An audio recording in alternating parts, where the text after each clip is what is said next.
So today I want to talk about Saint Lucia. It is Saint Lucia's feast day this coming Sunday, 13th of December. And this is still a big tradition in Sweden, my home country in Scandinavia. And I'll talk a little bit later on about why that might be, especially since Sweden is not Catholic anymore, since a long time back. And Saint Lucia is traditionally a saint in the Catholic Church and the more kind of traditional churches. She is Lucia. So I first want to talk about a little bit about who she is. So Lucia is a saint from Syracuse in Italy, on the island of Sicily in Italy. She lived from between the years of 283 AD and 304 AD. And the name Lucia is from the Latin word lux, meaning light. So she is the bringer of light. I'm looking down a little bit every now and then because I've got my notes here, if you're wondering. So, like I said, Saint Lucia was a Sicilian saint and early Christian martyr. And as a context to this, the Christianity that existed in the first 3 centuries AD or after Christ was not the Christianity that we know today and have seen in the last 700 years. So, as I said, she lived between 383 and 304 AD. And the Roman Empire officially adopted Christianity in 380 AD. So that's after her lifetime. And it was only granted legal status by Emperor Constantine about 70 years before that, so just after her lifetime. This was the beginning of the Roman Catholic Church when it was officially adopted as when Christianity was officially adopted. So the beginning of the church and all of the institutional, dogmatic, religious Christianity that followed. So in that context, Saint Lucia lived just before this time and was one of the last martyrs to die in the last persecution of Christians in the Roman Empire. And I should just note there that that's not the last persecution of Christians full stop. It was the last persecution of Christians by the Roman Empire. The Christianity that existed before 300 AD was closer to the original teachings of Christianity, and how I see it, more in line with Gnostic teachings.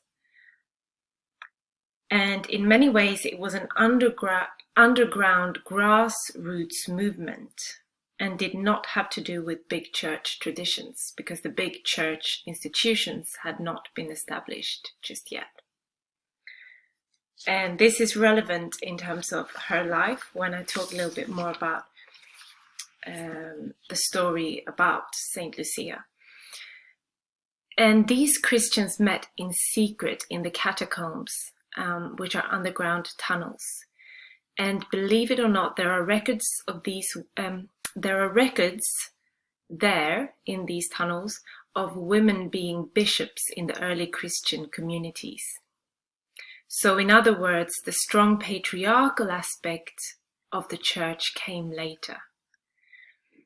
The irony is that she became a saint in the Catholic Church, of course, although we could speculate that she would have been seen as someone who is not in line with the church teachings if she would have lived later on. And the story goes that Lucia came from a wealthy Christian family, but was promised to marry a non-Christian when her father died and the family was without a male guardian. She instead vowed to remain unmarried and to give her dowry to Christians who were hiding from persecution in the catacombs. Lucia wore a crown of candles to light her way through the dark tunnels to give food to the people hiding there. And the man who was meant to marry her reported her to the Roman authorities, and they decided to have her sold into slavery as punishment. And the legend says that the guards who came to arrest her were not able to remove her. They then decided to try to kill her then and there, and they poured oil on her and set her on fire, but she wouldn't burn. And they were finally able to kill her with a sword. So it's obviously quite a gruesome story and fate. But the miraculous things that she did when they tried to kill her, if they are true, shows that she was a spiritual master of some sort. And what I find interesting is that it shows resemblance to later persecutions of spiritually adept women and some men during the Inquisition and the so-called witch burnings. And almost without a doubt, if Lucia had lived and been persecuted during the Inquisition instead, she would have been called a witch, most probably, if she did the things that she did back then when they tried to kill her. Like, for example, that she wouldn't burn. This goes back to the institutionalized churches at the time not wanting people, so at the time of the Inquisition, I mean, not wanting people to have a direct connection with God or source or their own divinity and their own divine power. And this can also be called to have reached gnosis, which is direct experience of God, not through an institution or a priest or an authority, a worldly authority. And so that's a little bit of history about Saint Lucia and my thoughts around that. So Saint Lucia Day has become a lasting tradition in Sweden, and it's only since, I think, the first records of it being celebrated is in the 1700s, if I'm not mistaken, and then it started really being celebrated only more widely in Sweden at the end of the 1800s. And it's linked to Christmas or Yule, as it's called here. So the Winter Solstice as well. And people dress up as Lucia with a crown of candles, a white robe-like dresses, and sometimes also a red belt, or usually a red belt to symbolize her being killed as a martyr. And it's unclear why it's become a tradition here, but most probably is because she's a light bringer. And because December is so dark and cold in Scandinavia, this is always welcome. So we light a lot of candles and drink hot drinks and eat ginger cookies and saffron buns. And the 13th of December, which is her feast day, also used to fall on the Winter Solstice, which is now 21st of December.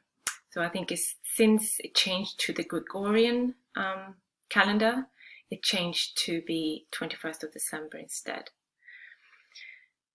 And this might also have links to the Norse goddess, who's called Sol or Sunna, which means sun and represents the return of the lighter days. And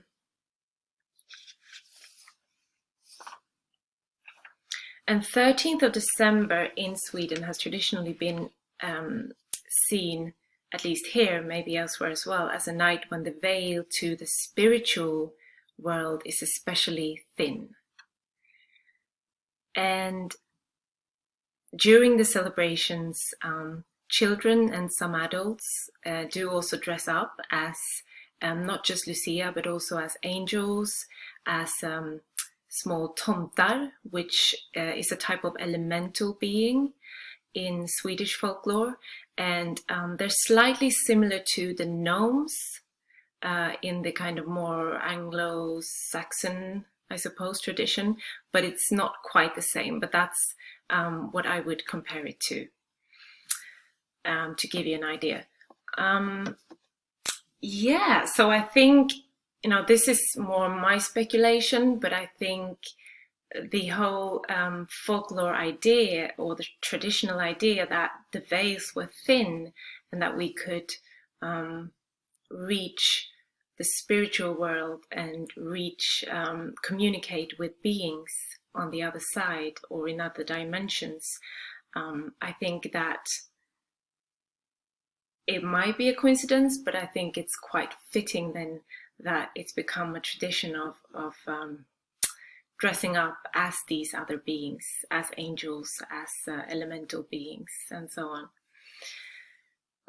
So, but I mean, to be honest, the tradition nowadays in Sweden is not, it's not very deep. The roots might be quite deep, but most people don't, I think anyway, that most people don't necessarily reflect that much on the history of Lucia, where she comes from, and the why we celebrate it.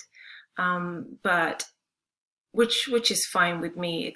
It doesn't matter too much. I think these things can have a meaning and a significance anyway. But yeah, that's just the last thoughts I had. So this is the first video of a series of videos I will do about divine feminine archetypes. These archetypes can, some of them will be more like mythological figures, goddesses, and some of them will be women that have actually lived, but have almost taken on an archetypal mythological status. Yeah, so I hope you enjoyed, and I'll see you soon.